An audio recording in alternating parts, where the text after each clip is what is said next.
Weekend ಕಾರ್ಯಕ್ರಮಕ್ಕೆ ರಕ್ಷಿತ್ ಯಾಕೆ ಅಂತ ಕೇಳಿದವರಿಗೆ ಇದೀಗ ಉತ್ತರ ಸಿಕ್ಕಿದೆ. ಈ ಸೀಟ್ನಲ್ಲಿ ತುಂಬಾ ದೊಡ್ಡವರು ಕುಳಿತುಕೊಂಡಿದ್ದಾರೆ. ನನಗೆ ಈ ಸೀಟ್ನಲ್ಲಿ ಕೂರುವ ಅರ್ಹತೆ ಇದೆಯಾ ಇಲ್ವಾ ಗೊತ್ತಿಲ್ಲ.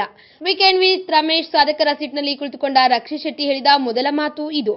ರಕ್ಷಿತ್ ಶೆಟ್ಟಿ ಈ ಕಾರ್ಯಕ್ರಮಕ್ಕೆ ಬರುತ್ತಾರೆ ಅಂತ ತಿಳಿದಾಗ ಅನೇಕರು ಅವರ ವಿರುದ್ಧ ಫೇಸ್ಬುಕ್ನಲ್ಲಿ ಬರೆದ್ರು, ಟ್ರಾಲ್ ಮಾಡಿದ್ರು. ಆದ್ರೆ ಒಬ್ಬ ನಟ ಈ ಮಟ್ಟಕ್ಕೆ ಬೆಳೆಯೋದು ಅಂದ್ರೆ ಅದು ಫೇಸ್ಬುಕ್ನಲ್ಲಿ ಟ್ರಾಲ್ ಮಾಡಿ ನಮಗನ್ಸಿದ್ದನ್ನ ಬರೆದಷ್ಟು ಸುಲಭವಲ್ಲ. ದೊಡ್ಡ ಸಾಧನೆಯನ್ನ ಮಾಡಿದವರನ್ನ ಕರೆದು ಸನ್ಮಾನ ಮಾಡುವುದು ಎಷ್ಟು ಮುಖ್ಯವೋ ಅದೇ ರೀತಿ ಈಗ ಏನಾದ್ರೂ ಸಾಧನೆ ಮಾಡ್ತೀನಿ ಅಂತ ಹೊರಟವರಿಗೆ ಬೆನ್ನು ತಟ್ಟುವುದು ಅಷ್ಟೇ ಮುಖ್ಯ. ಎಲ್ಲ ಗೆದ್ದವರಿಗಿಂತ ಕಂಗ್ರಾಟ್ಸ್ ಹೇಳುವುದಕ್ಕಿಂತ ಎಲ್ಲವನ್ನ ಗೆಲ್ಲುತ್ತಾನೆ ಎನ್ನುವವರಿಗೆ ಆಲ್ ದಿ ಬೆಸ್ಟ್ ಹೇಳಬೇಕು. ರಕ್ಷಿತ್ ಶೆಟ್ಟಿ ಇಷ್ಟು ಬೇಗ ಸಾಧಕರ ಸೀಟ್ನಲ್ಲಿ ಯಾಕೆ ಎಂಬುದಕ್ಕೆ ಇದೀಗ ಖಚಿತವಾಗಿ ಉತ್ತರ ಸಿಕ್ಕಿದೆ, ಹೇಳ್ತೀವಿ ಕೇಳಿ. ಈ ವಾರದ ವೀಕೆಂಡ್ ವಿತ್ ರಮೇಶ್ ಕಾರ್ಯಕ್ರಮದ ಬಗ್ಗೆ ಶುರುವಿನಲ್ಲಿಯೇ ರಮೇಶ್ ಸ್ಪಷ್ಟನೆ ನೀಡಿದ್ರು. ಈ ವಾರದ ಅತಿಥಿ ಸಾಧನೆಯ ಪಯಣದ ಮೊದಲ ಹಂತವನ್ನ ಗೆದ್ದಿದ್ದಾರೆ. ಅವರ ಬೆನ್ನು ತಟ್ಟಬೇಕು ಅಂತ ಎಪಿಸೋಡ್ ಅನ್ನ ಉದ್ದೇಶಪೂರ್ವಕವಾಗಿ ತಿಳಿಸಿದ್ರು. ಕನ್ನಡದಲ್ಲಿ ಹೊಸ ಬಗೆಯ ಸಿನಿಮಾಗಳನ್ನ ಮಾಡಿ ಹೊಸ ಟ್ರೆಂಡ್ ನೇ ಸೃಷ್ಟಿ ಮಾಡಿದ ನಿರ್ದೇಶಕರ ಪೈಕಿ ರಕ್ಷಿತ್ ಶೆಟ್ಟಿ ಕೂಡ ಒಬ್ರು.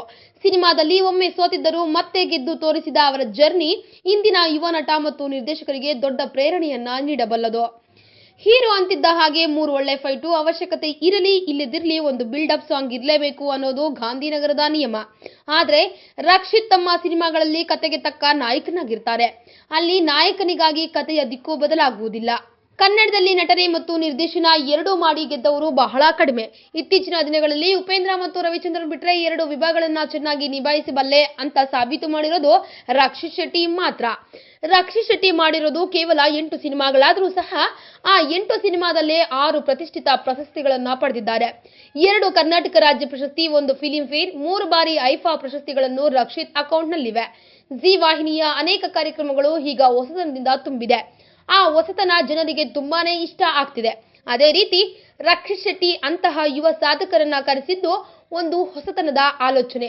ಅಷ್ಟೇ ಅಲ್ಲದೆ ಇಷ್ಟೆಲ್ಲ ಒಳ್ಳೆ ಕಾರ್ಯಕ್ರಮಗಳನ್ನ ಮಾಡ್ತಿರ್ತಕ್ಕಂತಹ ವೀಕೆಂಡ್ ವಿತ್ ರಮೇಶ್ ಕಾರ್ಯಕ್ರಮದಲ್ಲಿ ಇದೀಗ ರಕ್ಷಿತ್ ಶೆಟ್ಟಿ ಬಂದಿರೋದು ಅನೇಕ ಯುವ ಜನರಿಗೆ, ಯುವ ಮನಸ್ಸುಗಳಿಗೆ ಪ್ರೇರಣೆ ನೀಡಿದೆ.